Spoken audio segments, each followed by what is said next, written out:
गांव के सुंदर कोने में बसे हमारे छोटे से घर की हालात किसी पुराने मिट्टी के घर जैसी थी। छत पर टपकते पानी और रोकने के लिए माँ और पिताजी हर साल गोबर और मिट्टी का लेप चढ़ाते थे। दीवारें पुरानी जरूर थी, लेकिन उस घर में रहने वाले लोग बड़े सपने देखते थे। पिता लेखपाल खेतों में सुबह से शाम तक काम करते थे।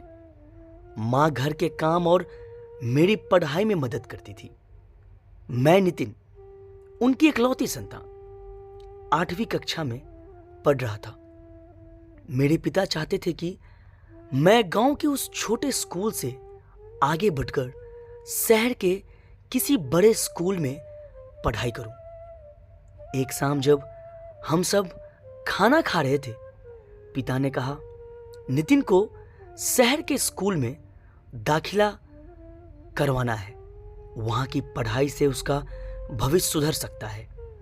मां ने उनकी ओर देखा और चिंता भरे स्वर में कहा, लेखपाल, हम जैसे गरीब लोग कैसे इतने बड़े स्कूल का खर्च उठाएंगे?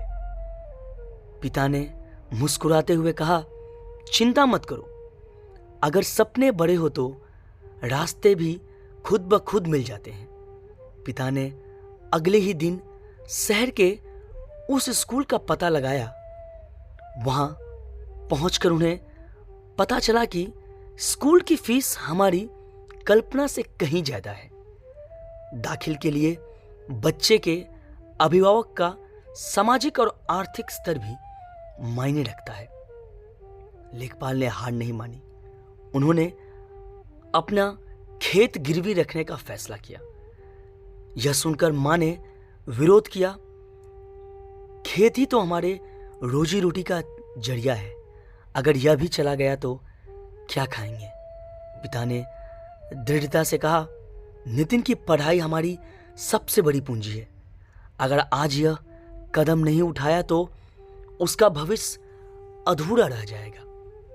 लेखपाल ने गांव के साहूकार से उधार लिया।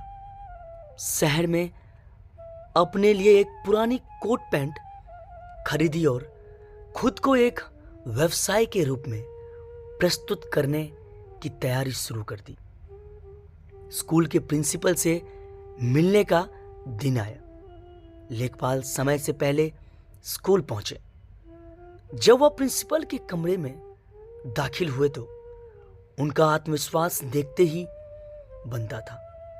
मैं नितिन का पिता हूं, उन्होंने कहा। हमारा परिवार शहर में कारोबार करता है। मैं चाहता हूं कि मेरा बेटा इस प्रतिष्ठानित स्कूल में पढ़े। प्रिंसिपल ने लेखपाल की बातों पर भरोसा किया और दाखिले के लिए सहमति दे दी। शहर के स्कूल में दाखिला पाकर मैं खुश तो था, लेकिन वहां के बच्चों और उनके जीवन शैली को देखकर खुद को अलग थैल महसूस करता था।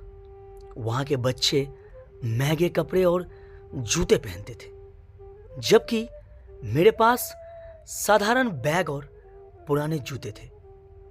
एक दिन जब मैं कक्षा में बैठा तो कुछ बच्चे मुझसे पूछने लगे, तुम्हारे पापा कौन हैं? वह क्या करते हैं? मैंने हिचकिचाते हुए कहा, वह एक व्यवसायी हैं। उनकी हंसी गूंज उठी। तुम्हारे कपड़े देखकर नहीं लगता कि तुम्हारे पापा व्यवसाय करते हैं। उस दिन मैं घर आकर रोने लगा। पिता ने मेरे सिर पर हाथ रखते हुए कहा, बेटा, दुनिया कुछ भी कहे, लेकिन तुम्हारी मेहनत और लगन ही तुम्हें सबसे अलग बनाएगी। स्कूल में वार्षिक समारोह का दिन आया। मेरे पिता मुझे छोड़ने आए थे। समारोह में उन्होंने सादगी से बैठने की कोशिश की, लेकिन अचानक वहां के एक व्यक्ति ने उन्हें पहचान लिया। अरे, यह तो लेखपाल है। यह कोई व्यवसाय नहीं है, बल्कि एक साधारण मजदूर हैं। उनकी आवाज पूरे हॉल में गूंज उठी। सबकी नजरें मेरे पिता पर टिकी हुई। मैं शर्मिंदा और गुस्से से भर गया। घर लौटते समय मैंने पिता से कहा, आपने झूठ क्यों बोला? क्या यह जरूरी था? पिता की आंखों में आंसू थे। उन्होंने धीमे स्वर में कहा, बेटा, मैंने यह झूठ तुम्हारे भविष्य के लिए बोला। मैं नहीं चाहता कि तुम्हारे सपने मेरी गरीबी की वजह से टूट जाएं। उस घटना के बाद मैंने ठान लिया कि मैं अपने पिता की मेहनत को व्यर्थ नहीं जाने दूंगा। मैंने अपनी पढ़ाई में पूरी ताकत झोंक दी। 10वीं कक्षा की परीक्षा में मैं पूरे स्कूल में पहला आया।